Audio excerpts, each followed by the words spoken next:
Bienvenue à Outremécourt en Haute-Marne. Si nous sommes ici et pas ailleurs, c'est pour vous présenter le Carthage haut-marnais.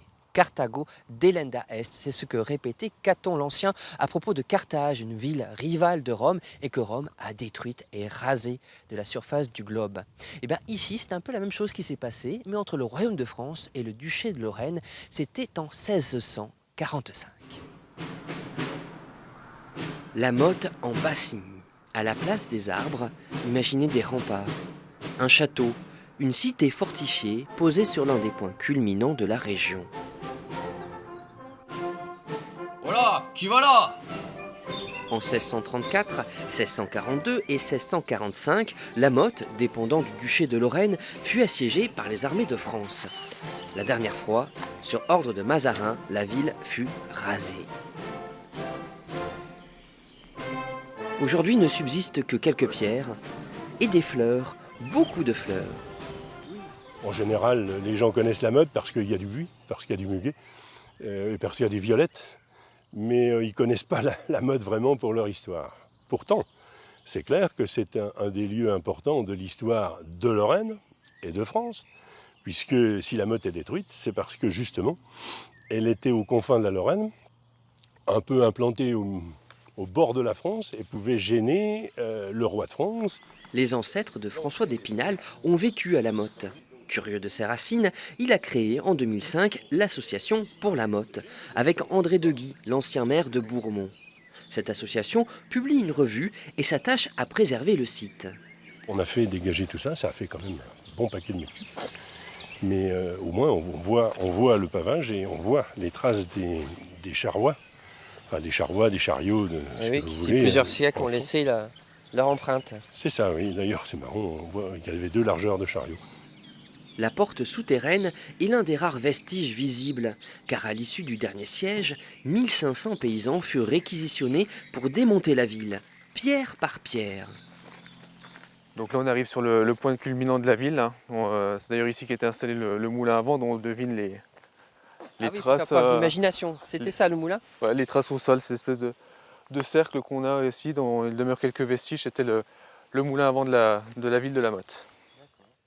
Aujourd'hui, c'est une très jolie prairie, mais au XVIIe siècle, nous aurions été au cœur de la cité. Tout à fait, là on est dans la ville. On a des maisons de chaque côté. On est dans une rue qui part du château et qui se dirige vers les Halles, la partie commerçante de la ville. Ces marchés couverts sous lesquels les marchands vendaient. Et il y avait combien d'habitants qui vivaient ici? Alors bon, tous les historiens ne sont pas spécialement d'accord, mais on peut imaginer qu'on a en gros 1500 habitants, à quoi viennent s'ajouter tous les soldats et leurs familles, soit au total 2500 à 3000 habitants maximum. Ah oui, ça fait du monde quand même pour l'époque. Ça fait du monde, c'est une belle petite bourgade. Ouais. La belle petite bourgade avait le tort d'être lorraine, et donc coincée entre le royaume de France et le Saint-Empire romain germanique. En pleine guerre de 30 ans, ça ne pardonnait pas.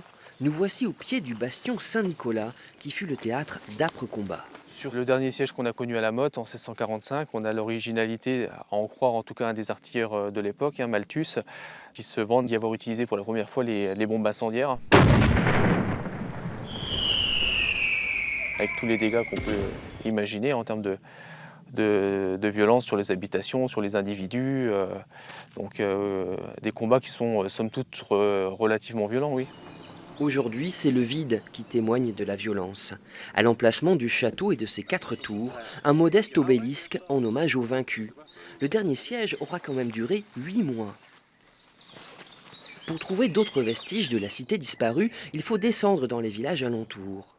Cette Vierge à l'enfant, ce retable de l'église d'Outremécourt proviennent de la collégiale de la Motte.